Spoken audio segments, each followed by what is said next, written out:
Good evening. This is Linda Fisher with the New Jersey DEP. I want to thank you for joining us tonight. I am Project Team Manager for the Rebuild by Design Meadowlands project. So we thank you for joining us through this Microsoft Teams presentation.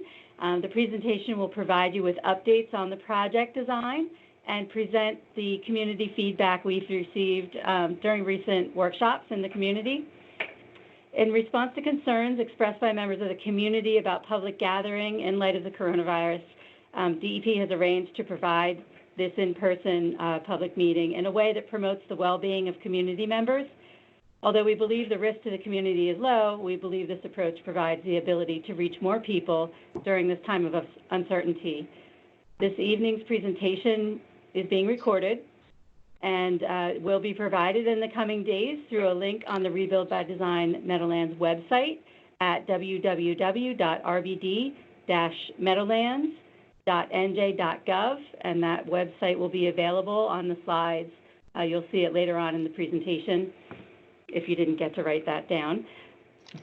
For anyone having trouble using Microsoft Teams, we've posted a PDF of this presentation, and you can page through it at your convenience or while we're talking through this. We've muted the phones, as Chris indicated.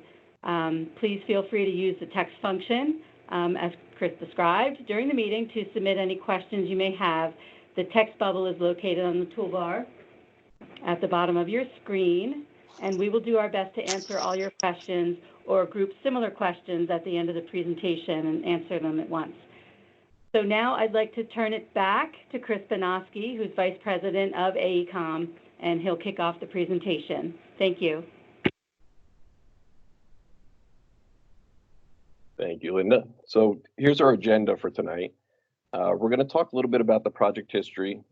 So this is our first public meeting in a while. We're going to go talk about the build plan, which was the plan that we are implementing as a result of the feasibility and the environmental impact phase that we went through before. So we'll talk from the feasibility to design, go through some of the design phase infrastructure, and then we'll talk a little bit about the landscape and the public realm. And at the end, we originally, when this was a full-on public meeting, we were going to have a breakout session with an open house. We're going to attempt to do that over the Teams meeting here. We've got the boards embedded in the presentation, and we'll walk you through that when we get there.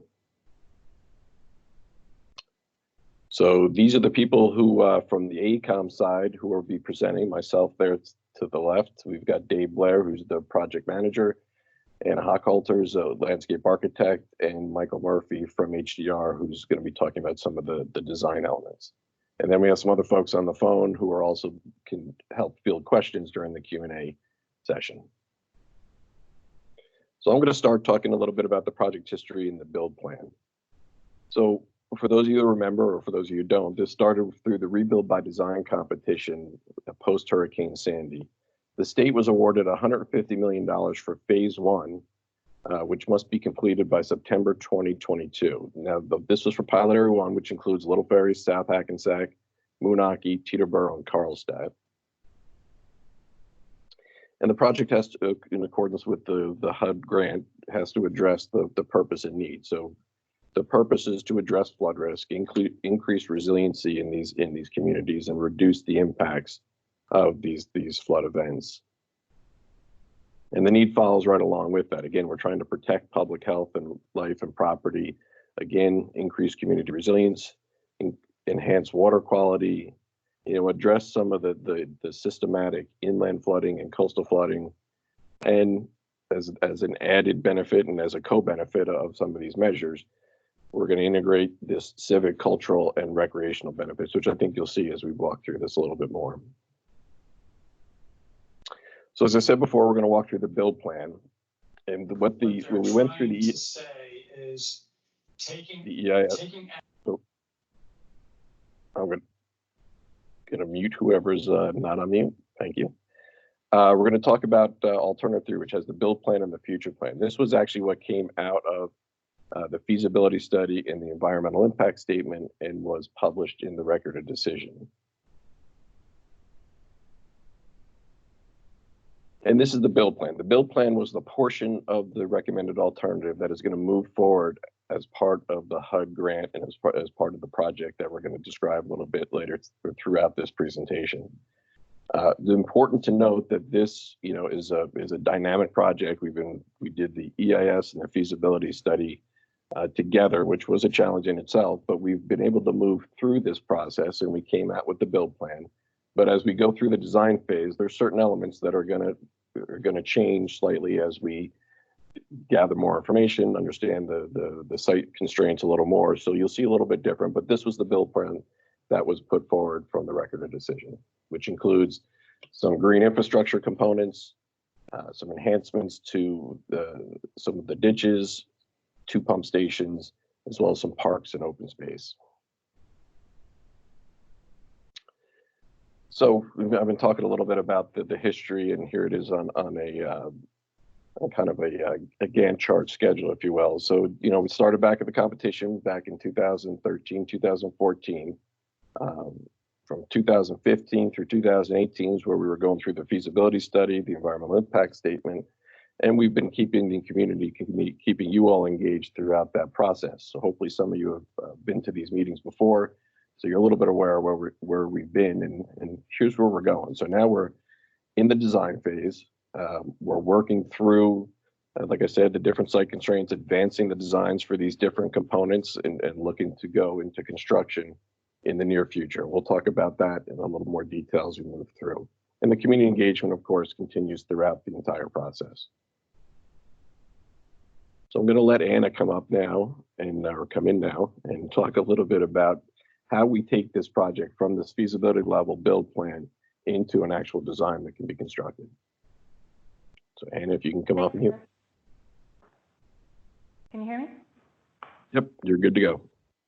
Great, so thank you. As we move from the feasibility phase into the design phase, we are refining the features from the build plan, as Chris mentioned and showed previously. So this phase of the design refinement is based on more detailed site-specific conditions, constructability, and community engagement, while still meeting the project purpose and needs. So I'm going to talk through more of the project approach and design considerations, and then we'll get into more detail about the design. So what's shown here on slide 13, as Chris mentioned, the project being designed now is focused on reducing flood risk for frequent rainfall events, as well as providing community and ecological benefits. As most of you experience, I'm sure, the area floods quite frequently, and the project area is challenged by overburdened infrastructure, a lack of drainage capacity, and a lack of conveyance, low-lying elevations with minimal grade changes, as well as stormwater flows being untreated flowing into waterways. Additionally, many landscape areas lack in providing ecological benefits. So these are some of the existing conditions and challenges that the design phase and the design team is working to meet and address. Next slide.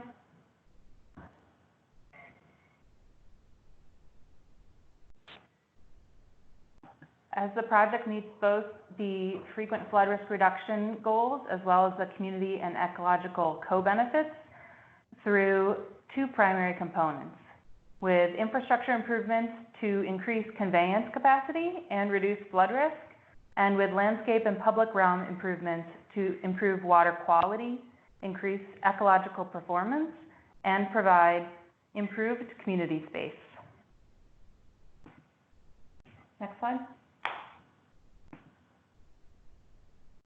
The 2 primary strategies that we mentioned are shown here, with infrastructure improvements as well as landscape and public realm improvements.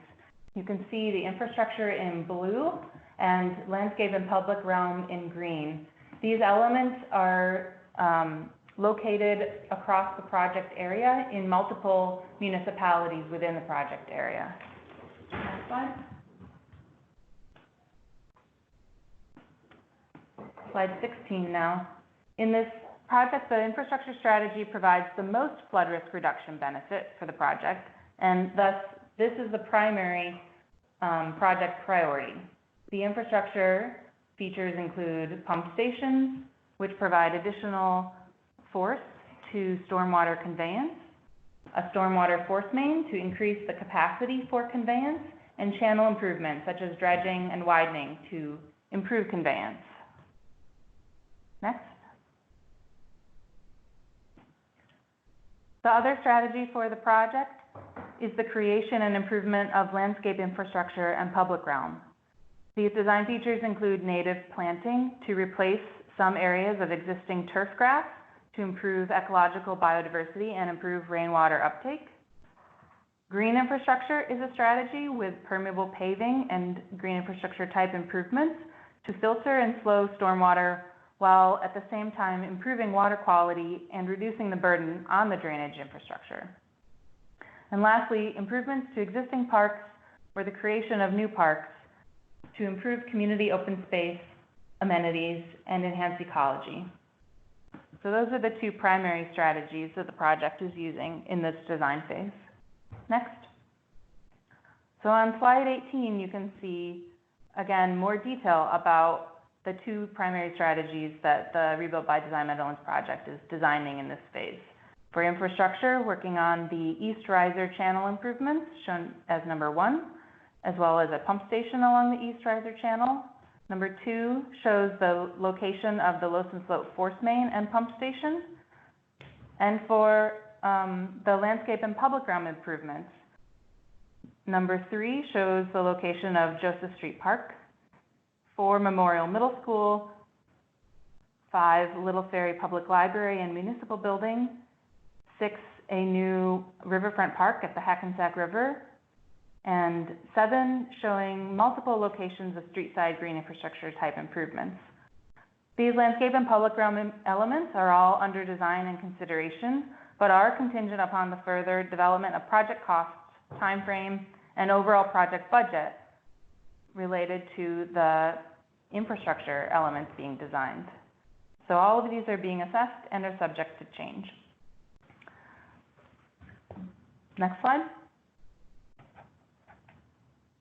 So this design process includes detailed refinements to the features mentioned so far, based on both technical and community elements, and all of those support the development of final design. So some of these design drivers include technical information such as soil and groundwater data, geotechnical data, existing topography and utilities, stormwater regulations, existing and future operations and maintenance is something we are very attentive to, as well as budget and overall project timeline. So those are some of the technical influences that are considered as the design team moves forward in progressing the design. We also are considering community inputs as a design driver. Designing with maintenance in mind. We have a number of stakeholder meetings and a process of engagement that includes an executive steering committee, a citizen advisory group, as well as public design workshops. For example, in January, we held a local design workshop focused on Riverfront Park. And so these components are all considered as we progress the designs from concept into final design for construction. Next slide. On slide 20, you can see that in order to realize the flood risk reduction and ecological benefits of the project, the features are understood within their drainage areas, which are shown here. The next section of the presentation will discuss the detailed design in progress for these features, and we continue to have them organized by drainage area. So next, I'll turn it over to Mike Murphy and David Blair, who will talk about the design phase infrastructure in more detail.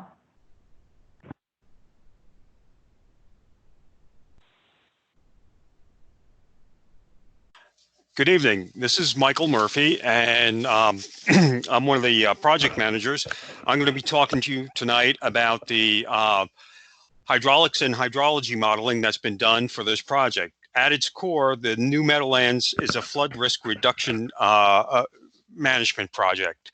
The studies that are done are hydrology studies and hydraulic studies. The hydrology determines how the rainfall events occur within the drainage basin, and the hydraulics determine, how those rainwaters are conveyed through the drainage systems, through pipelines, pump stations, and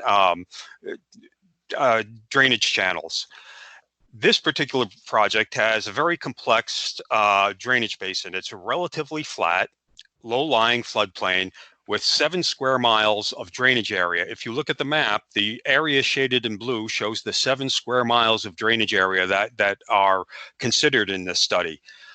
Within that 7 square mile area are 6 sub-drainage basins, and due to the flat topography that we have out here, we have cross basin drainage that occurs. As one basin fills with water, it will cross over the divides and spill into the other basin, changing the flows within those basins, and that is all taken into consideration in our hydrology models and hydraulics.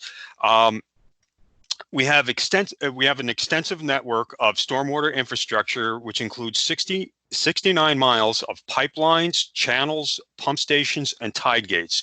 We've evaluated all of these things under the existing conditions to determine where the choke points are, or what are the primary conveyance structures that are preventing the floodwaters from getting out of the basin. So we've analyzed that, and based on those determinations, we've come up with 2 major flood infrastructure improvement projects that will help improve the flow of water through these drainage basins. The one project is the East Riser Ditch project improvements that we'll explain in greater detail as we go on. The second major improvement is the Lowson Slope force main and pump station project. So as I mentioned before, the hydrology and hydraulics models, which I'll refer to as the H&H models, they compare the existing conditions with the proposed designs that we've come up with so that we can gauge what's happening under the existing conditions, and if we make these improvements to the drainage infrastructure, what will be the benefits to the floodplain community that are being inundated by these floodplains, excuse me. The events that we've looked at are the 2-year storm event all the way through the 100-year storm event, and various other events in between, just to determine how these systems will react under various storm circumstances. Next slide, please. So the first major flood infrastructure project that we're looking at here is the East Riser Ditch. Next slide. So the major challenges within the East Riser Ditch floodplain are an overburdened existing infrastructure. Many small pipes that are out there that just can't convey the amount of flow that comes into this basin. The lack of channel capacity flow that's determined by the East Riser Ditch itself. Over the course of time, the ditch has become backed up with sediment that has accumulated and encroachments into the waterway. The other challenge we have is that this is a low-lying and very flat, has minimal grade changes floodplain. So whatever flooding occurs across a vast region of land. It covers a large area, thereby impacting many homes, many industrial facilities. And the other issue here is that, this is a very densely developed project area containing residential structures, commercial, industrial, municipal buildings. So it's heavily populated. It's very low lying. The existing storm drainage infrastructure is old and overburdened by the amount of water that's flowing to it now, and therefore flooding occurs frequently out there. And that's why we're doing these projects, is to try to reduce the damages caused by this frequent flooding and to improve conditions in the area. Next slide, please. This slide provides you with a quick overview of the entire East Riser Ditch flood control project. It starts on the right side of the, the left side of the screen, where we are at Stark Road. At Stark Road, we're just upstream of Stark Road, we're installing a new pump station. Then along the length of the green line that shows going down through the center of the screen, those are all channel improvement projects where we're widening or deepening the channel, bringing it back to its original depth to improve the flow capacity within the channel. Along this alignment, and this alignment is approximately 4,000 feet long, we have three major bridges that are going to be upgraded. There's the Amor Avenue Bridge, the New Jersey Transit Railroad Bridge, next upstream structure, and beyond that is the West Commercial Avenue Bridge. Then beyond that, we're doing channel improvements all the way up to the Moonachie Avenue Bridge, and that's the top end of our project study area and our improvements. Next slide, please. So, for this East Riser Ditch improvement project, there are two main features to it. There is the pump station that is down at the low end of the project site that will draw in the waters from the existing East Riser Ditch channel and pump them past the tide gates, the existing tide gates that are out at Stark Road before entering Berries Creek. Within the channel itself, we're going to be creating a channel widening and deepening back to original depths. The widening is very limited because this project area is heavily developed. Most of the sites surrounding the ditch line are built right up to the edges of the ditches, and we're trying to respect the areas of improvement that local commercial and residential buildings have made over time. So we're trying to fit the best channel we can within the footprint that's available to us. The channel improvements include dredging of the channel and stabilization of a new embankment. The three bridge culvert improvements that we discussed earlier. Each of those bridge openings will be made larger, wider, taller in order to convey more flood water. Then in order to provide for long-term maintenance and sustainability of the project, we're building an operations and maintenance corridor along one edge of the channel. The O&M corridor will shift from channel side to channel side, left bank to right bank, depending upon where we have the most available space to install that with causing the least disruption to the existing developed properties on site.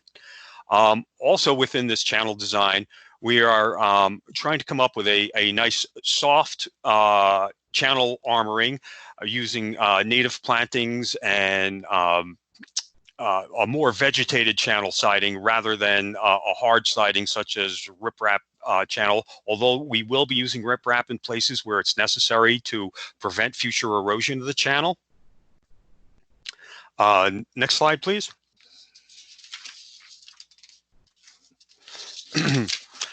This slide really highlights one of the main features of the East Riser Ditch project, and this is the East Riser Ditch pump station. As I mentioned, it's located down at the Stark Road end of the project. This is the downstream end of the project. This is where East Riser Ditch flows into Berries Creek. Right now, there's an existing tide gate structure out there that prevents high tides from flowing back upstream into the East Riser Ditch. Our project, starting at the apron of the inlet device, if we look towards the center of the screen, there's an inlet apron. We're constructing a new apron and intake structure in the center of the East Riser Ditch, which will draw water. Once water hits the flood stage, it will be drawn into this pump station. The pump station has a 500 cubic foot per second capacity, which is a fairly large flow. There's a series of 5 pumps within that pump station that will pump that water. What's not shown in this drawing is beneath the driveway access to the pump station, there will be a buried pipeline which will flow out to the Berries Creek energy dissipation structure. This is basically a flood wall structure with a flap gate on it. It has a wide apron on it and a riprap surface to take the energy out of that flow and allow it to flow back into Berries Creek in a more transient condition. As part of the improvements here, we're going to be putting in a new water level sensor at the Berries Creek outlet structure, so that that the flow conditions at the entrance to Berry Creek can be monitored over time to ensure that all is working well. And that's pretty much it. I mean, what will be out at the pump station, most of the pump station structure will be below grade. However, there will be an controls building that will be above grade and visible from the surface. So, you know, the entire area will be fenced in to prevent any unauthorized access to the site and to protect the newly built infrastructure. Next slide, please. So, the channel is the main conveyance feature within this project. And this is approximately a 4,000-foot long channel that begins at Stark Road, runs upstream past Amor Avenue, West Commercial Avenue, and right up to the face of the Moonachie Avenue Bridge by Teterboro Airport. This 4,000-foot long channel is going to be constructed, you know, as you see it here, with a soft surface feature, so that you know, it looks more like a natural environment than a constructed environment. That's one of the main goals of this project, is to install native planting, which will provide biodiversity and improved air quality. The shading provided by the trees will provide a cooler microclimate along the stream corridor. It's very important that we keep our streams cool rather than let them be exposed to the open sun all day and heat up. That helps keep the oxygen content in the streams at a higher level. Also, this type of vegetated surface treatment helps filtrate any sediments that are coming in over the overland flows into the channel. And also, one of the great features we have in this project is along the channel slope, we're creating a wetlands shelf. I don't know, Dave, if you could, or Chris, if you can point that out. As we come up out of the wet area of the channel at the high water mark, we're going to be creating a wetland shelf in there that will provide a place for vegetation and habitat for wildlife. Then uphill of that is the vegetated slope leading to the top of the project shelf, where we blend back into the existing features. This cross section shows you how we're going to tie in. Much of what we're tying into along the channel slope is constructed areas that have asphalt pavement. So we're doing the most we can to integrate, before that asphalt pavement transition, integrate as much vegetated surfaces as we can. Next slide, please. And at this time, I would like to turn the discussion over to Dave Blair. Thanks, Mike. So, yeah, Mike discussed with you the East Riser Dish portion of the project. This is the Losensloot side of the project, and this what you're looking at is a photo of an abandoned tie gate structure in Losensloot, near the end of Birch Street in Little Ferry. It's also near the end of East Joseph Street in Moonachie. It just so happens that the Losensloot bisects is right on the municipal border here at this particular point in time. As part of the project, this particular structure is going to be removed to allow more flow to pass through the channel at this location. Next slide, Chris. And the next slide is 30 for those of you who aren't on the Teams meeting following along on the audio. Thanks.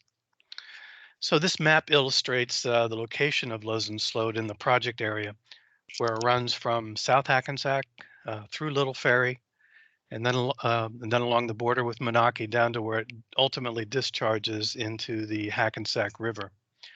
So in the same way that East Riser Ditch has slowed the flow of stormwater, a bottleneck also exists in Losensloot, where the flow transitions from an open ditch into a short length of underground piping near Lorena Street in Little Ferry. So the challenges for Losensloot are actually very similar to East Riser. There's frequent flooding, densely populated area, and the capacity has been limited by certain bottlenecks. So next slide, Chris. So this is slide 31. So this map illustrates the location of the Losensloot flood reduction component of our project. So we plan to install a new pumping station in Little Ferry near Lorena and Liberty Streets, where this ditch transitions from an open ditch into underground piping. And then the station will pump water along almost 3,000 foot long force main that runs under Liberty Street, down Echo Road to Birch Street, and then discharge back into the Losensloot at the end of Birch Street. So the purpose of the improvement is to collect this surplus stormwater that's not able to get through the bottleneck, collect it at the pump station, and transfer it down into a portion of the Losensloot where we can safely accept the additional water. So, and down at the bottom of the screen, you see the old tie gate that I referenced before in the photo. That's a tie gate that's going to be removed, also improving the ability to carry more flow in that portion of the channel. So slide 32, Chris. So this is a graphic that just illustrates the components of our pumping station. As flow enters the underground pipe in the far left section of our graphic, it gets to a point where it starts to fill the pipe to the top. It overflows into a wet well and then into a pumping chamber. And then is pumped out through a series of pumps into a force main that leaves the structure and heads down towards Echo Road. This pump station in size is smaller than the one that Mike was talking about. This is about a 50 CFS pump station, but it still has the ability to transfer 27 million gallons a day of stormwater. So while it looks small, it does provide quite a bit of benefit on the project. So slide 33. So here's a cross section through the roadway, perhaps at Echo Road, just to illustrate the size of this 36-inch diameter pipeline. So it runs parallel to the roadway and parallel to many of the utilities that are already existing in the street. In some locations where we do have utilities that cross the street, we will have to relocate them and or replace them. Slide 34. So here's a site plan of the pump station. It gives you an idea as to the extent of the works. This is located on Liberty Street in Little Ferry. So there's a large commercial building that you see. It's sort of right in the middle of your screen. We plan on constructing the pump station immediately behind it.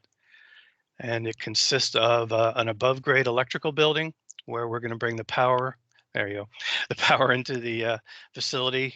This is an elevated structure that is designed to reduce the voltage down to a operable voltage for the pumps and keep all the electrical equipment above the flood stage elevations.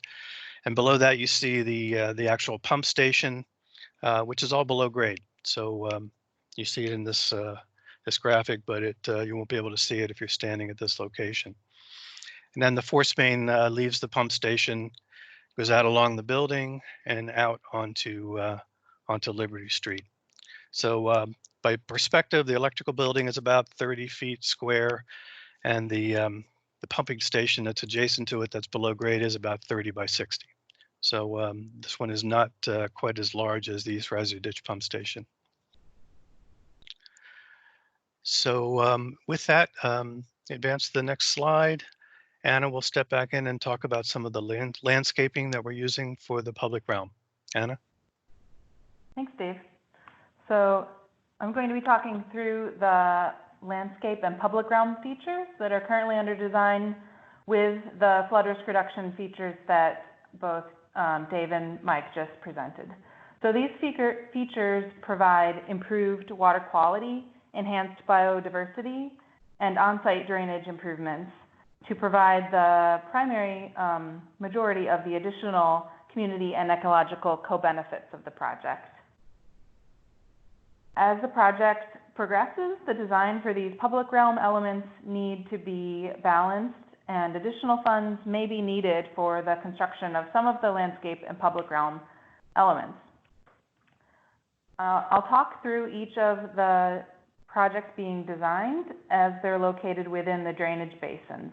You can see them here on slide 36, that the bulk of the projects are located within two drainage areas, the Lowson Slope drainage area and the Hackensack River drainage area. Additionally, we have street-side green infrastructure type improvements that are located across multiple different drainage locations. Next slide.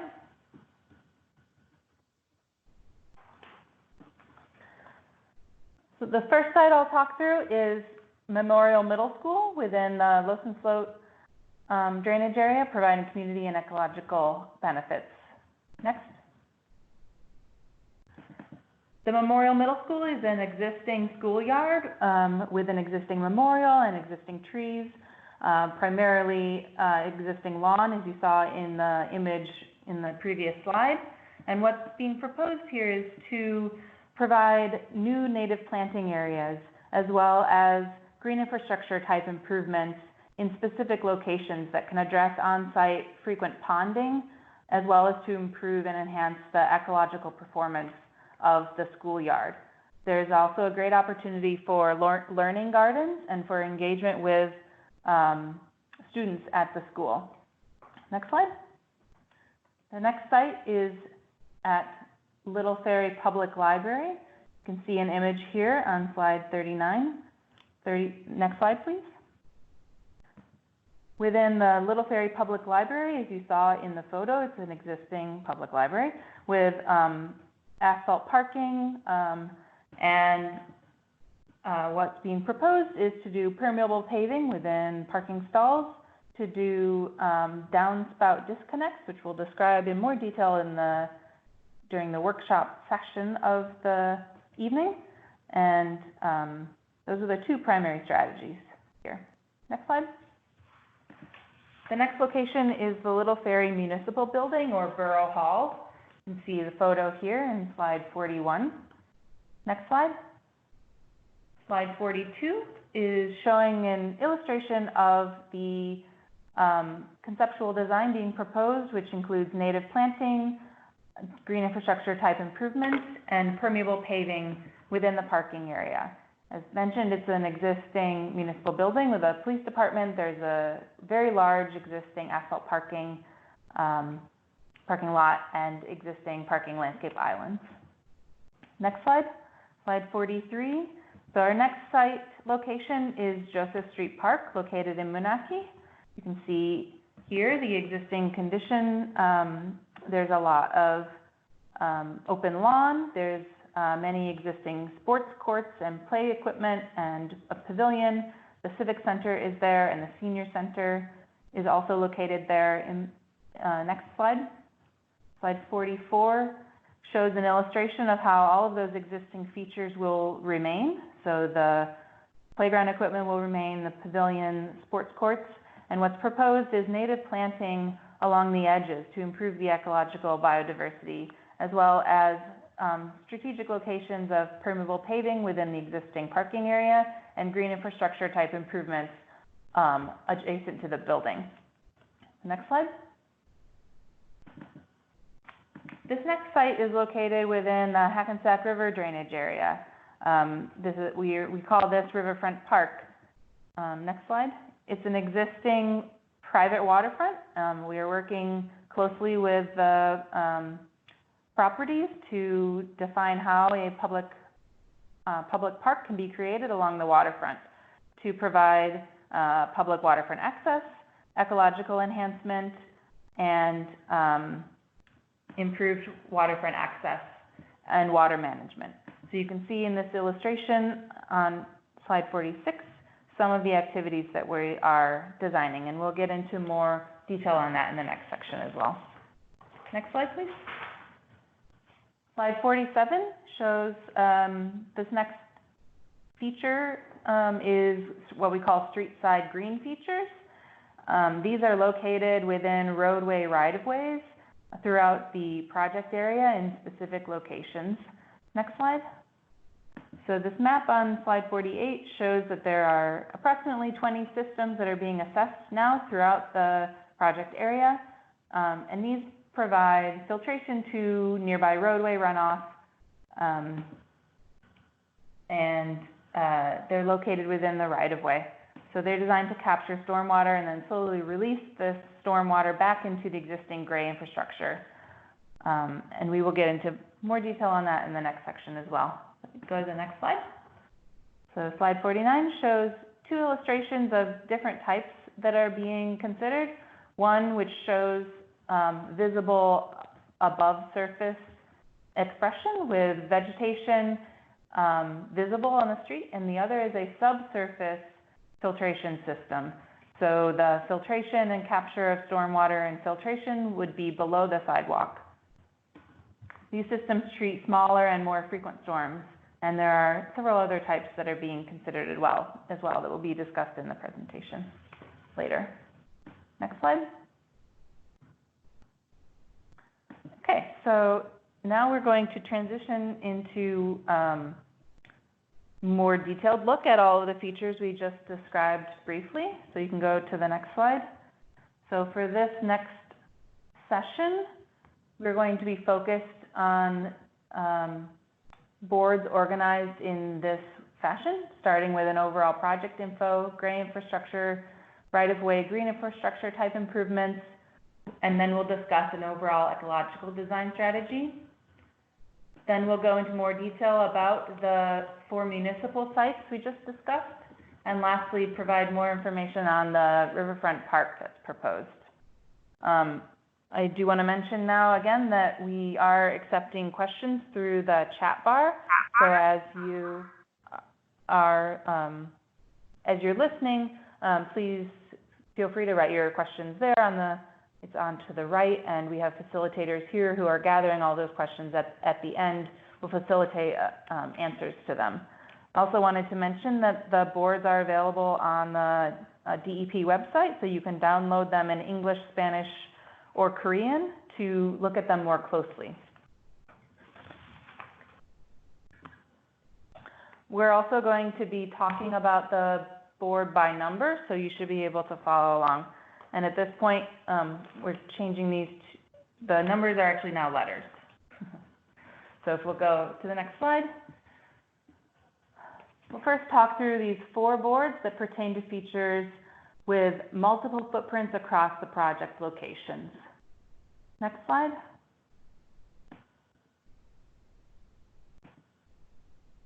So the next slide will be slide A. This is showing, again, an overview of all of the Rebuild by Design Meadowlands projects in conjunction with the design purpose and features. So the primary design strategy is to reduce flood risk, cultivate ecology, and energize community, with the design approach being to use infrastructure and landscape and public realm features. And those are really driving all of the designs that are moving forward. So on the right side, you'll see a map of all of the features, and on the left, you see illustrations of the design approaches. So I'll pause for just a moment here for people to write questions about the boards. If you could add the letter of the board or the name of the board as you're writing your question, that will help us facilitate the discussion at the end. So this is board A, the overall project.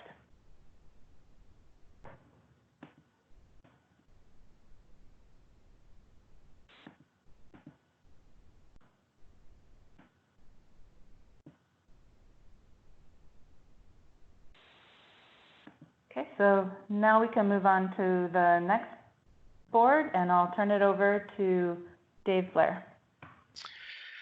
So this is a summary of the infrastructure improvement. We call them the gray infrastructure improvements because they're the kind of like the hardcore infrastructure stuff that we're going to be constructing. Mike Murphy talked about the East Riser. I talked about the Lozen Sloat. But I mean, this is the time we're trying to solicit your questions and your input and your concern about these project components. So as you're looking across the board, you're hearing my voice and you're looking at some of the details here. And if they, you know, promote some thoughts or some questions, we'd be interested in hearing them. So so the graphic on the right is a little bit larger scale graphic that shows the location of these two major infrastructure improvements. The one that Chris is pointing to first was the East Riser ditch, and on the there's about a 3-second delay here. So on the right is the Lozen Sloat force main that I talked about in detail. So first to the Lozen Sloat, just to sort of give you a reminder on the background as to why we're doing this this particular project. Water collects in the upper portion of the Lozen Sloat and is unable to get through down to the lower portion, primarily because of the bottleneck that I described earlier. It's a section of the Lozen Sloat that transitions from a ditch into a below grade pipeline. It's not extremely long, but it has limited carrying capacity, so water backs up at this particular point and floods the adjoining areas in Little Ferry and Moonachie. It's right there on the border. So you know, the purpose of this is to collect that abundance of water that's collecting there and pull it into the pump station and pump it down past where the pipe runs to an open section of the Lozen Sloat at the end of Birch Street, and discharge it into a wider area of the Lozen Sloat that has a better ability or a better capacity to carry this additional flow. So generally, that's really the purpose of this this portion of the project, is to overcome that particular bottleneck by providing additional capacity. So on the East Riser, the channel improvements are designed to collect more flow from the whole drainage area. So it's a similar problem in that there's a bottleneck, but it's handled a little bit differently. We're actually increasing the entire capacity of the ditch to handle more water as the flooding in the area, as the rainfall occurs. So we're as Mike described, we're dredging this out, widening it, lowering it to somewhere of its existing depth. You know, through the years, the ditch has been there for a long time, so it's been collecting sediments.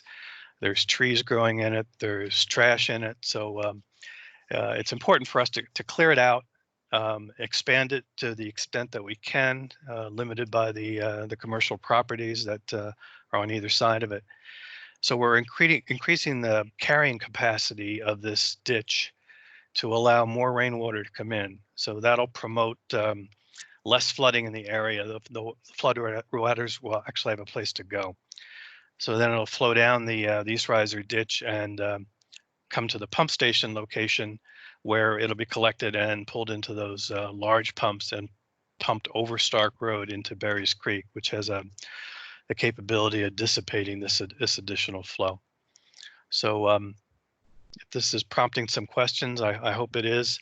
I'll give you a moment here before we go to the next boards to look at it a little bit harder. And if you've got questions, concerns, comments, we'd love to hear them. And while we're paused here, Alexis just let me know that she was having some problems with the chat box. So if anybody else is having problems with getting their questions into chat on Teams, Alexis is going to be monitoring the Rebuild by Design email. And that email address is rbd-meadowlands@dep.nj, sorry. So it's dep.nj.gov, rbd-meadowlands@dep.nj.gov. And that'll be up at the end of the last slide we have too. So if you didn't catch it through me repeating it, it'll be on the screen in a little bit. So if you can't get through the chat, send an email to that, and Alexis will be sending those questions to me as well.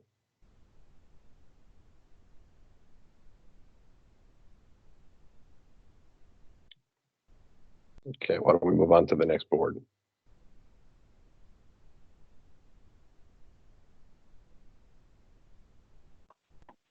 Okay, good evening. evening, everyone. My name is Caitlin. I am a member of the AECOM team and a green infrastructure engineer, and so I'm going to talk briefly about the right-of-way green infrastructure type improvements that Anna touched on earlier. And so the green infrastructure type improvements are part of a holistic approach to the project goals. And so green infrastructure GI type work is designed as a type of low impact development that tries to mimic the natural water flow as closely as possible in urbanized areas. And so you can see from the image on the screen that these systems are dispersed throughout multiple different drainage areas, multiple different townships. And so this work seeks to treat and capture water across the entire project area as close to its origin point as possible. So that's to say that we want to intercept the stormwater as early as possible before it runs into larger areas like natural waterways, such as the creeks and rivers, or into the existing pipe network that we've discussed is already overburdened. And so you can see the 4 primary types that we have under consideration.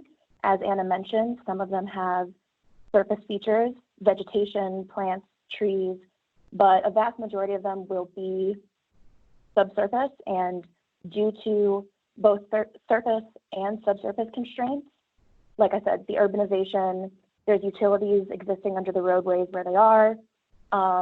Many of these systems will be essentially undetectable post-construction. They will return sidewalk and surface area to the way that they saw them, the way that you see them now. And so these designs are in progress, and I can field any questions about green infrastructure type work later at the end, as we've been saying. And so I'll give you a minute to review this board and come up with any additional questions.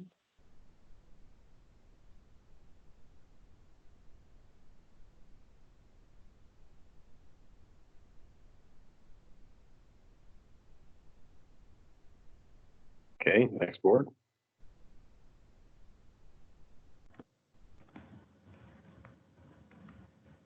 Great. So this is a slide showing an image of how we're approaching the planting and ecological design for a number of the public realm and landscape sites, actually for all of the public realm and landscape sites. So we're being influenced by the local Meadowlands typical ecological habitats.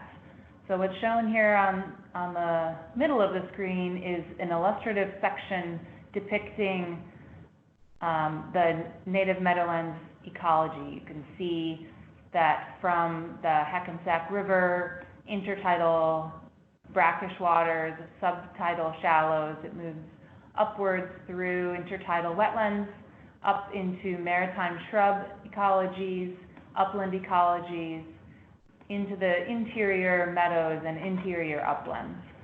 So we're paying close attention to the types of local and native plant communities and acknowledge the types of habitats that these plant communities can provide. So as a design strategy across the various locations, we're looking at designing for low marsh ecologies, high marsh ecologies, and maritime shrub, especially along that, well, primarily along the riverfront park location, which we'll show in more detail in a moment. And then a number of the other sites include multi-story uplands, focal native upland gardens, water-loving gardens, as well as natural upland screening. So some of the plant species that we're looking at in these different categories include smooth cordgrass and salt meadow cordgrass, the groundsel tree in the more brackish intertidal zones, sweet birch, sassafras, bee balm, the staghorn sumac, black-eyed Susans, Joe Pye weed, northern spicebush. Those are some of the species that we're looking at and tying them to the appropriate types of conditions, both in terms of intertidal elevations, but also in terms of the community context. So in some cases, certain locations would be better suited for a really focalized feature garden that's using native plants. So it's maybe more colorful, has more multi-seasonal interest. Whereas in some other locations, perhaps along the edge of Joseph Street Park, for example, some kind of naturalized screening may make more sense since the park is close to many existing fence lines. So these are the types of things that we're considering for the planting palette across all of the landscape and public realm sites. So I also have Hogan Edelberg here, who's a landscape architect, also working on our team. And so he's going to be adding additional comments as makes sense as we talk through these boards. So we'll take a moment here to pause on slide D to write any questions.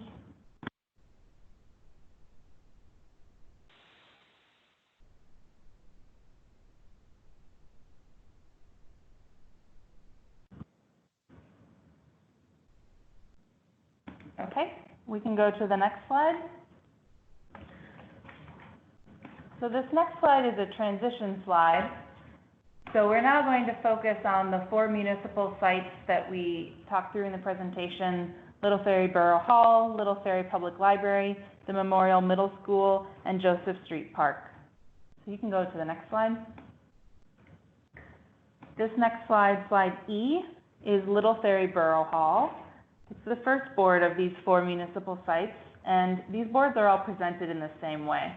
So on the left side of all the boards, we're showing 3 axonometric illustrations that describe different conditions. So at the top, we're showing existing conditions of the site.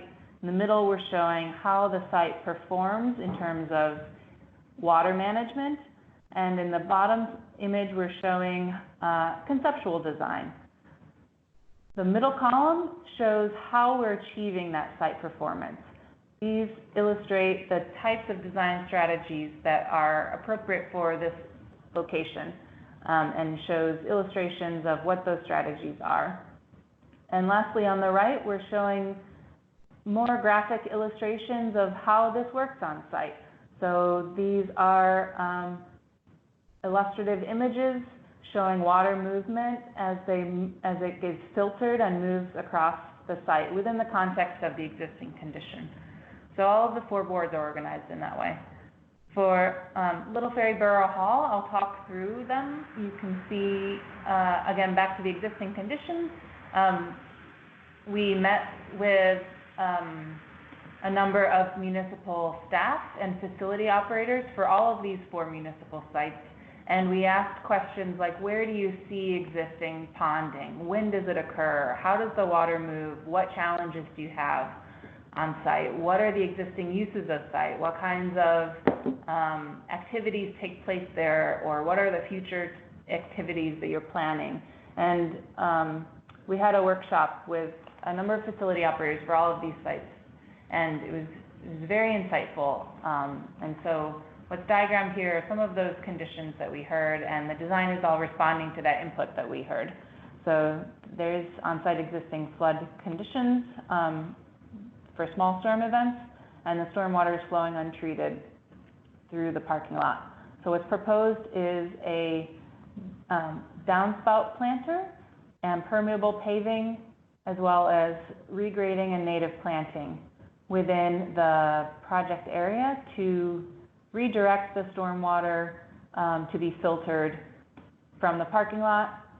The downspout planter will filter stormwater from the roof, and the native planting will filter stormwater running off of the permeable paving when they're over capacity, and also from the lawn.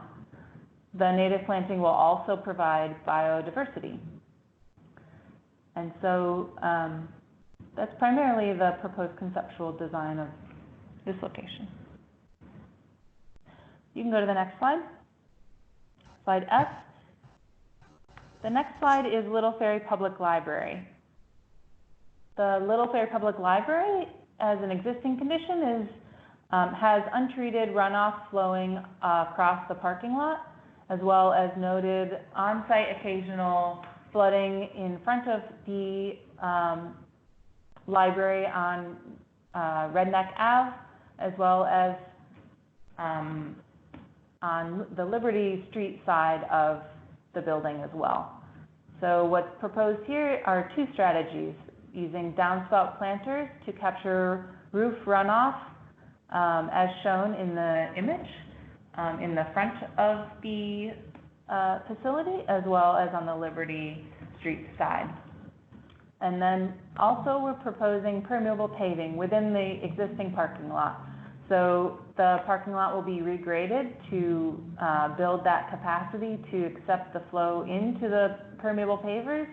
There's an under drain which connects the permeable paver water back into the existing storm sewer. So the parking lot would be partially asphalt and partially permeable paving to really maximize and leverage those pavers and costs. And then finally, of course, the downspout planters, which are planter boxes next to the building that capture from the downspouts. They'll be planted with native plants and shrubs. And again, really taking into account the condition on site, so paying attention to the size of the shrubs and other ornamental interests that there may be with these native plants. Next slide.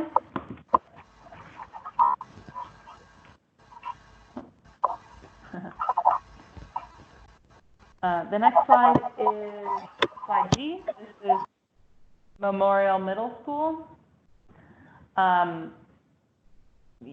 existing condition we talked about has some on-site occasional flooding within the front yard area of the schoolyard.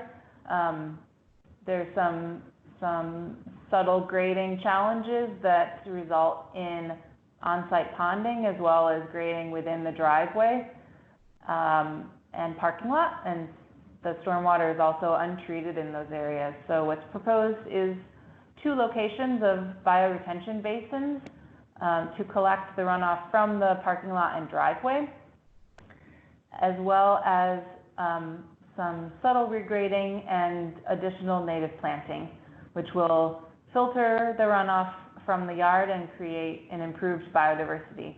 And again, there's a great opportunity here to provide learning gardens for the students and to potentially have student groups take on some of the care of these gardens using native, and these are again using native plants, and they'll be tied to the surrounding context.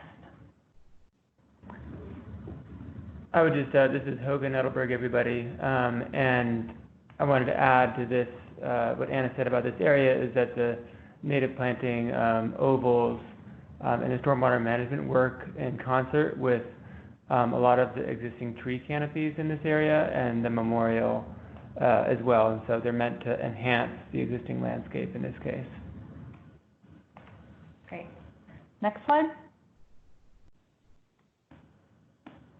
So the next slide, slide H, is Joseph Street Park and the Moonachie Civic Center.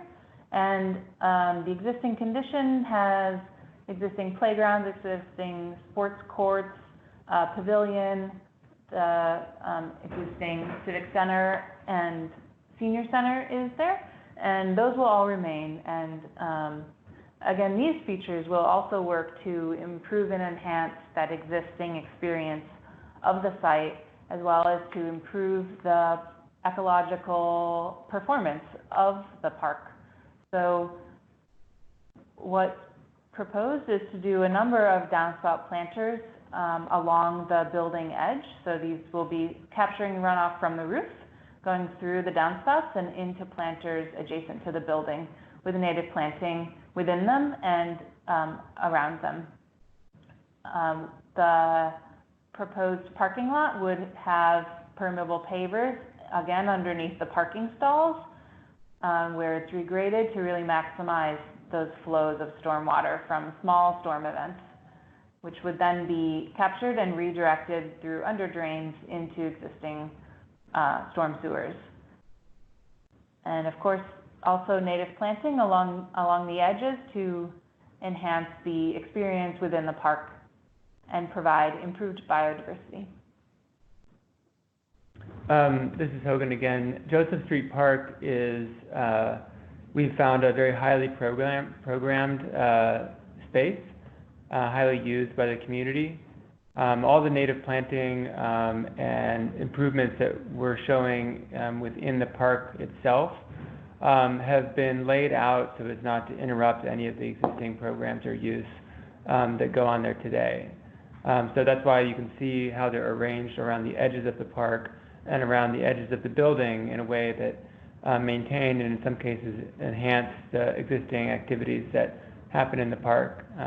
Along with the native planting, because of regrading, some minor regrading to have stormwater flow into these native planting areas, we also will be replacing some small sections of turf in the park and hopefully providing a nicer area to kick a soccer ball around or other activities like that. I also just wanted to add in Joseph Street Park in particular, the permeable paving location has been laid out considering the route of heavy vehicle traffic, such as buses that are coming to and from the Civic Center, or the occasional maintenance truck that needs access through the parking lot into Joseph Street Park itself. And so by locating the permeable pavers within the parking stalls, we reduce the amount of wear and tear and maintenance that would be required for these features. Thanks. You can go to the, we should pause here for anyone to write questions about all of the 4 municipal sites that we just spoke about. So that's Little Ferry Borough Hall, Little Ferry Public Library, the Memorial Middle School, and Joseph Street Park, the Moonachie Civic Center. So we'll just take a few moments here to pause before we go into our next section.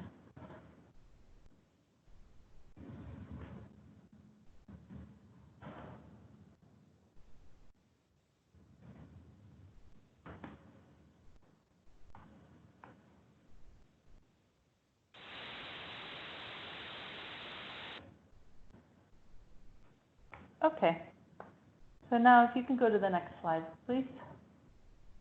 The last 2 slides are focused on Riverfront Park. Following these slides, Chris Banowski will talk about the next steps for the project and facilitate the question and answer portion of the meeting. Next slide. This is slide I. Which focuses on the Riverfront Park. It's a proposed new park on the Hackensack River. The overall design drivers respond to the design vision as well as community input. So the primary design strategy includes improving waterfront access, ecological enhancement, and water management. So you can see in the diagrams to the left how each of those design strategies are playing out across the site, where there's a primary main entry path entering into the park site from Washington Avenue near Riverside Avenue in Little Ferry. There's an existing maritime education and boat storage property and facility shown here as HSA, which has existing boat access through an existing launch, which would remain for their use so that they can maintain their current operations and future plans.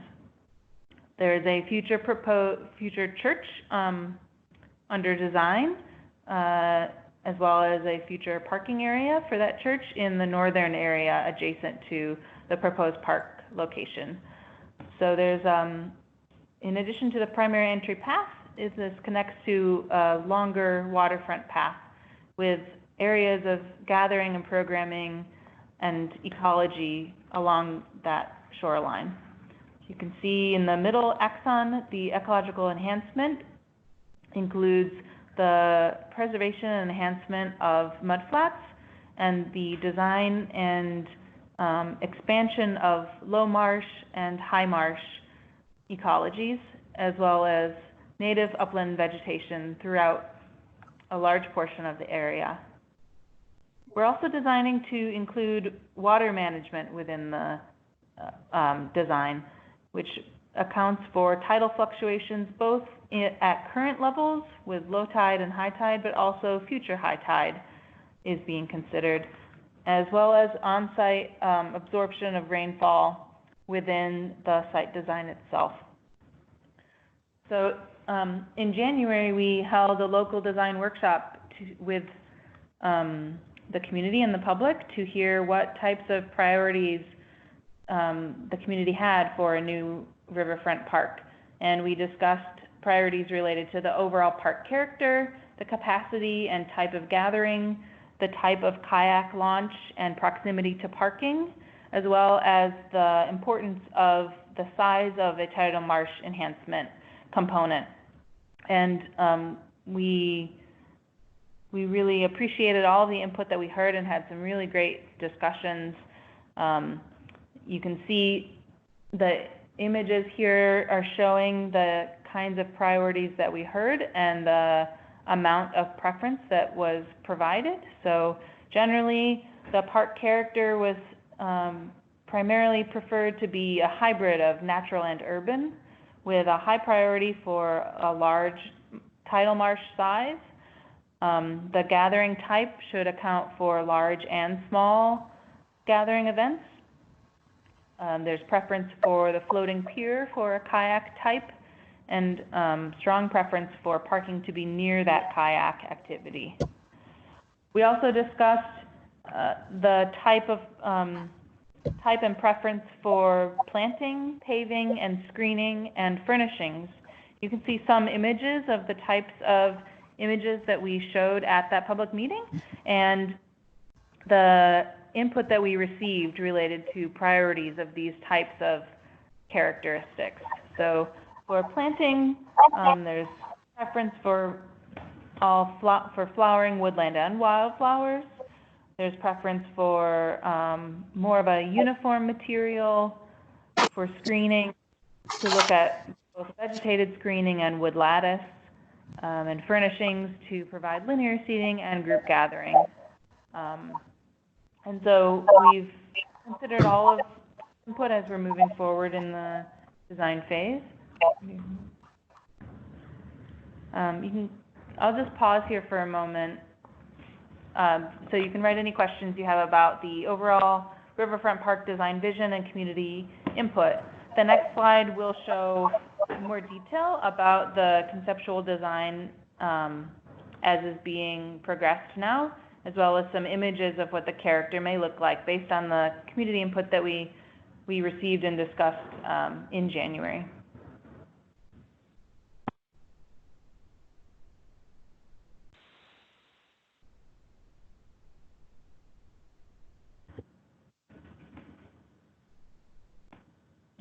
Okay, so now we can go to the last slide, slide J.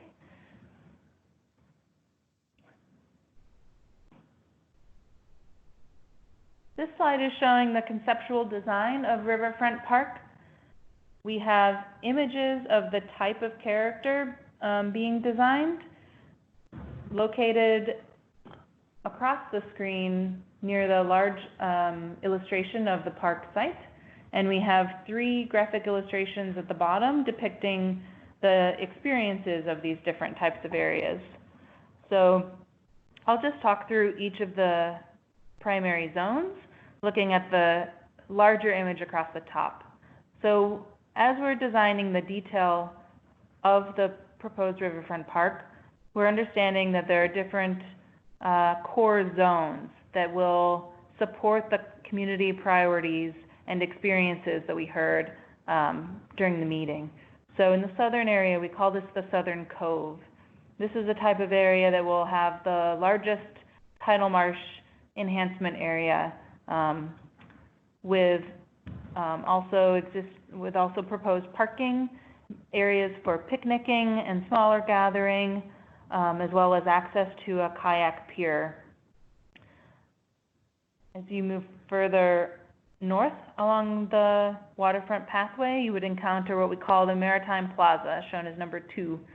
In this area, you have more access to the water with visible views to the water, as well as native planting along the enhanced shoreline. So these may be steeper banks that are still enhanced with native planting, as well as opportunities for sitting and gathering and flexible event space. This is another area that would support a larger temporary event if that was of interest to the community. So bringing in tents or setting up temporary events like that could work. In the central core, it's providing opportunities for both small group gathering with intimate seating, shady areas, as well as opportunities for larger events, more open gathering areas for education activities, as well as native planting throughout the core. As we move further south into the northern promenade, again, you can see that it's more open for flexible events. There's more of an open lawn area for informal games, picnicking, as well as the northern promenade, which would move through different types of planting ecologies to connect back to Bergen Turnpike. The images along the bottom of the screen show 3 different types of experiences that we're designing for within the park design. So you can see on the left, here's an example of what it might feel like to have flexible small group gathering in lush plantings, using native plantings and seeding in close proximity to create that kind of intimate experience. Then you have other areas that show more of a flexible group gathering. So it's more open, still with lush planting, but more space available for flexible use. And then lastly, in the tidal marsh enhancement, this image is taken from the proposed floating kayak launch. So you can see that you would have the experience moving over and on top of, above rather, the wetland enhancement with more gathering for picnicking and access to the kayak launch. Yeah, thanks, Anna. This is Hogan again, and I think what we can see in this board that we're sharing today is really the variety of experiences that we're including in this park based on the feedback that we received before. It's a small park, but we're doing everything that we can to make sure that it packs a big punch, both ecologically and programmatically for the community. Some of the colors and the textures of the image on the top may not be showing up very well on your screens. So I would like to direct everyone's focus to the renderings on the bottom that Anna just pointed out, which really do a great job of showing how within this footprint of the park that is right up against the water in some areas and in other areas can connect back to the street, you really do get a variety of experiences that provide opportunities for a range of programming and gathering types, scales of groups, but also, and importantly, that ecological, that planting section that Anna shared earlier, ranging from different ecologies from the waterfront all the way back to what we're calling the uplands closer to the street. So the images on the bottom really are kind of pointing in the direction that we feel the character of this park will go as an appropriate response to the feedback we've gotten and all the stakeholder input throughout this whole process. Thanks. So now we'll take just a few moments where you can all write questions if you have any on this riverfront park conceptual design, slide J. And then after that, we'll turn it back over to Chris.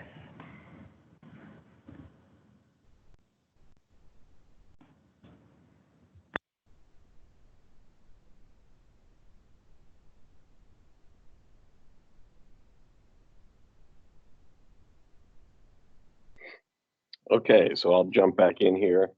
We'll talk a little bit about next steps, and then we're going to go into the Q&A portion. And just a reminder, keep your phones on mute, and any questions that you have on these boards or any of the slides for that matter, type it in the chat box or send the email to Alexis through the RBD email, which I'll put up on the screen in a minute. So the next steps, we're going to continue with what we're doing. We're continuing to work on the design development, getting into the detailed design, working towards the construction drawings, and engage in the permitting. We've already had some pre-application meetings with the land use folks, and we're working with MIMAC and some of the other agencies because we need to get this permitted before we can go to construction. We're going to continue the ongoing engagement, just like we are today. Hopefully next time we can meet in person. But if not, this seems to, at least so far, have worked out well. There'll be a citizen advisor group meeting in the spring, and then another community meeting towards the summer as we progress further along. So as I promised, here's the email. You can see in the middle there, rbd-meadowlands@dep.nj.gov. And of course, the website for the project, which is the rbd-meadowlands.nj.gov, where you'll find all this material. And this is also, like I said at the beginning, being recorded, and we will post this presentation and meeting up to the website as well. So with that, why don't we get into the question and answer? I know been watching a little bit of the chat box. I know there's been a lot of Q&A going on there, and Susan and Hogan have been kind of collecting these questions. So I'm going to ask Susan if she can unmute, and maybe we can walk through some of these questions. Yep, great. Thanks, Chris. So over the course of the presentation, we've kind of grouped them where we got similar questions. So I'm going to start off with a few of the general questions that we got. The first one, a couple of questions we got about timeline, actually. When the project is expected to go into construction, and whether the project is on target to be fully completed by HUD's CDBG disaster recovery funding deadline of September 2022. So I think Dennis is going to jump in here and talk about the overall timeline from DEP. Hello, everyone. I'm Dennis Reinick. I don't think I spoke tonight. I want to thank everybody for participating. We did this on 48 hours notice. I would have been at this meeting to talk about the timeline with you in person. It's really hard to do this by distance, but I'm going to try my best. We plan on issuing a construction contract next year, but it's basically going to be controlled and dictated by land acquisition and easements and permitting. So we're going to be working this year on all three of those as hard as we can so we can start digging and showing progress. On the larger issue, I think we summarized what happens if we go past September 2022. That will also be controlled on our progress this year on easements and acquisitions. But I will say the state of New Jersey is pursuing an extension request past September 2022. We also have an RBD project for $230 million in Hoboken, as well as this project, and we're asking for the extension for both. So that timeline, we're asking both of them to be extended. We've reached out to our senators and our congressional delegation, and we are working on getting that extension.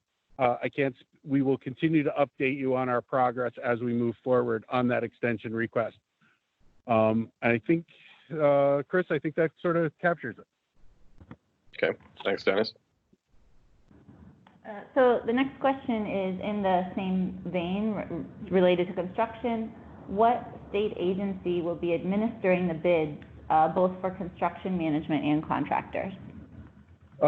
All contracts will be competitively bid from the Department of Treasury. We will be the acting agent, so we will be bidding the contracts through Treasury. And they will, like I said, they will all be competitively bid and public. And then there was one other kind of general question, which was already answered in the chat box, but just so everybody sees it and is aware, there will be boards translated in Spanish posted to the website.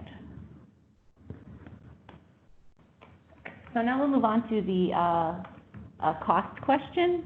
We got two questions about cost that are both related. So the question is the cost for installing the landscape features included in the project budget, or does the construction budget cover only the, quote, hard features? And this question, then also another comment directly related, so I'll just read it, came in as well, and we can respond that one. There was also a note, I'm concerned that promising landscaping that is not covered by project funds is unfair to residents who are left with the development without green benefits. So I'll turn that back over to you, Chris. Or Dennis. Yeah, I think we'll let Dennis start on this one as well. Hold on. What did I do? Or Linda, we can hear you, Linda. Oh, go ahead. Sorry. Oh, did you swear on camera? I'm very sorry. I thought I did something to the phone. Okay, I apologize. This is Linda Fisher. So I'll do my best to answer these questions. So as we move through design, we're evaluating the costs of the components that we are designing. And our primary focus is on flood reduction. So those are the features that we will be constructing. So some of the green infrastructure is also still being designed, the parks still being designed, and we'll have to just evaluate those costs as we move forward. Nothing you're seeing today other than the gray infrastructure is really a certain thing. So that's really all I can say about that right now. And we're evaluating. But there is a component of this project that is going to be green, and we just need to find out what that's going to be based on the community input. Correct. Okay. Great, thank you. So the last sort of general overall project question, and then we'll dive into some specific questions we got about the board, is about operations and maintenance. And so the question, there were two questions here, and they're both asking, how will these features be maintained, by whom, and who will be funding them? So this is the question that we get at every meeting, and we are going to be talking to the towns this year. This is something that definitely has to be worked out, and it's something that's on the top of our priority list to work out. And it will be answered this year. This year, before we go to bid. Okay, so our first more design-specific question is regarding the gray infrastructure. This question was asked in regards to Board B. And it is, will the areas at the end of each of these places have the capacity for the increased water?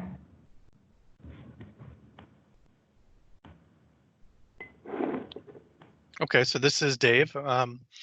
So yes, by definition, I mean, that's really why we're moving the water to these locations, because they do have the capacity to take this additional flow. It'll also be mandated by the permit conditions, because we can't cause additional flooding downstream as a result of this project. So, so yes, the downstream locations where we're moving the water to will have the capability of absorbing this additional flow. Okay, and then another question about flow. Does this increase the risk of Berries Creek overflowing? That body of water is quite polluted, so that could cause problems for nearby properties. So I'll start this answer. So we're coordinating very closely with the Berries Creek study area and the EPA on the Berries Creek Superfund site, and we are discharging water into Berries Creek, and again, we're working to make sure that what we do has no impact on the downstream. And by permit and by regulation, we can't have any adverse impacts downstream.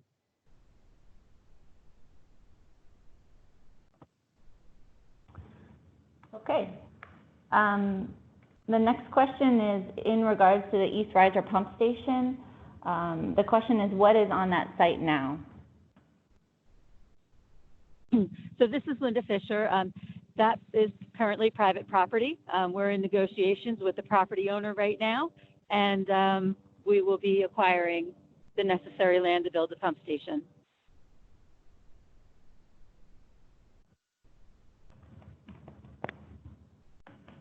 Okay. And then the last question I have here about the gray infrastructure is regarding Lowson Sloat. And the question is, what is the status of the current work at Lowson Sloat? It had been stalled some time ago. Right, so I'm thinking that this question is about the dredging project that the county was implementing. So I would refer any questions about that project to the county. We can't speak on their behalf, although we are talking to them and the mayors about the issue.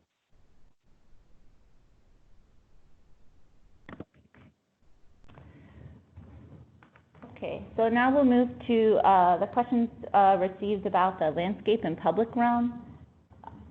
And so the first question was in regards to Board D and the planting palette that was shown. And the question is, have the plants been approved by the airport? So the this is Chris. Yeah, oh, sorry, Yeah, I missed the last part of it. The flyway is an aviation problem. Okay. So again, I'll start. We're working closely with the Port Authority on that, and there is a list of approved species that we're working with, and I'll let Anna, if she wants to chime in a little bit more, but I think the short answer is yes, and we're working through that. Yeah, I agree with that. It's hasn't been approved yet, but we're in process of refining the palette based on those species. And to continue on the planting, another question came in regarding plants. Are these plants also chosen in mind with encouraging pollinators? And then we had another comment that said, I'm sure BCAS would love to help with educational programs with local schools regarding native plants, pollinators, etc. Sure, this is Anna. I'll start the answer to that.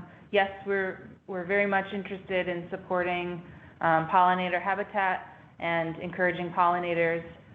We have some species list from the Bergen County Audubon Society and have met with other ecological community stakeholders to refine our ecological approach to make sure that it's providing as much of a positive ecological impact as possible.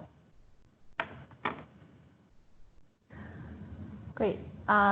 We received a question on the Joseph Street Park in Moonachie Civic Center board, which is Board F, which is that some pictures had been sent in to the project team regarding water collection on the Joseph Street Park on the Joseph Street side. And so the question is whether these plans address those issues. Yeah, so this is Hogan. The plans do address the ponding issues on the northern side of the park near Joseph Street. That's actually one of the areas where we do have a significant amount of room, or fairly significant, in between the pathway and the fence line to provide increased native planting that'll be able to absorb the water better than the existing lawn out there today. And along with that native planting, we are developing the soil profile to increase infiltration in that area. And so that should address the ponding areas on the northern side, and as well as some of the other areas that we talked about.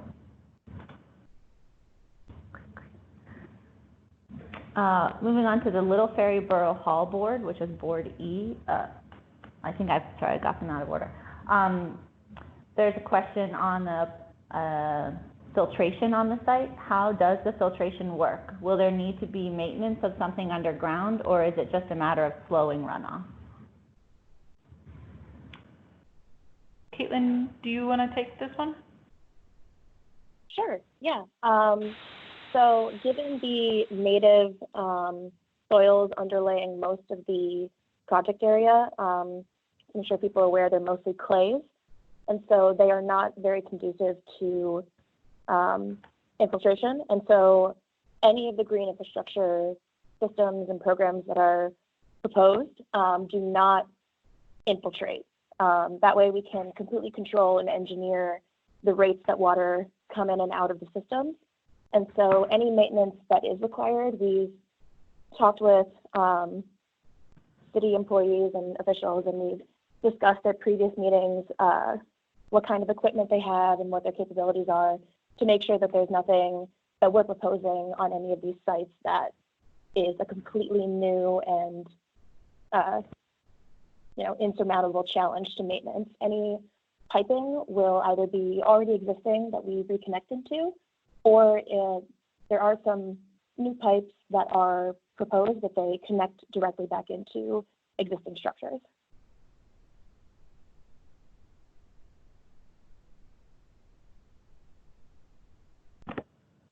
Okay, and then we have another question about permeable paving, and also Mary Ellen had provided a short answer on the chat, so I'm going to read the question, that portion, that answer, and then the team can chime in there. Is there a reason to limit permeable paving to parking stalls only? And so Mary Ellen responded, yes, maintaining permeable pavement on the total lot or the whole lot is worrisome. It's this is a more manageable way to do permeable paving. Also, permeable paving has weight and speed limits and works well just for parking. The team has other points. Yeah, this is Hogan, and I'll add to that, and then Caitlin, feel free to add more if you feel like I've missed something. But I think that covers it. It's a combination of locating the permeable paving where the water is going to flow. So we can reduce project costs by being strategic about where we put the permeable paving. In the cases of the parking stalls, that's often on the lower side of the parking lot if it's crowned. So water is going to flow to that area anyway. And then, just like Mary Ellen said, it's true that permeable pavers don't hold up as well under heavy vehicular traffic.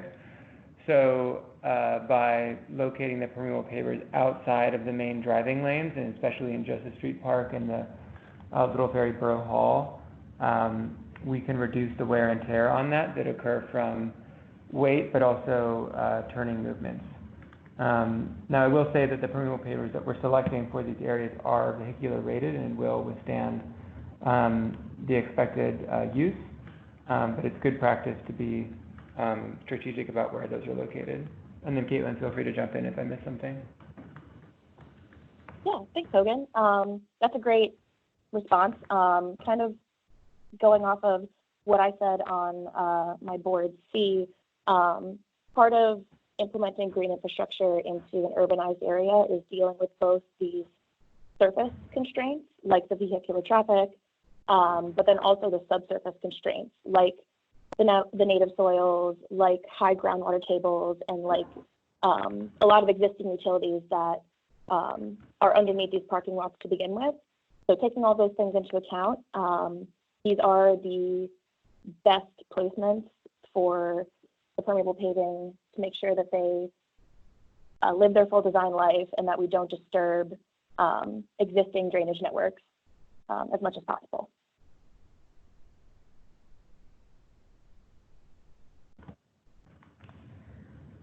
Okay, the next two questions are both about Board J, Riverfront Park. And so the first one asks if the team could elaborate on the church development in progress. So I think this would be Linda. Yep. Thank you, Linda. Okay. So this is a private property development that we really can't speak to, other than we've been told at the Riverfront Park that there is a church that plans to develop one of the lots with a church. So there's really nothing more I can say about that. It is somebody else's proposed project.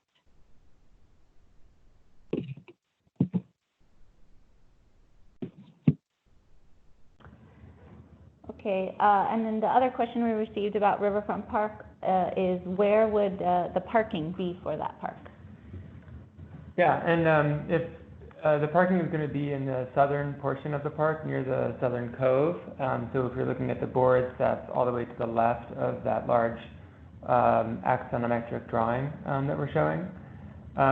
If you're familiar with the site, that's where there already is a small existing parking lot there today. So we'll be making improvements to that lot to increase the capacity slightly and provide direct access from the parking area to both the kayak launch and the center of the park, just north of the existing buildings.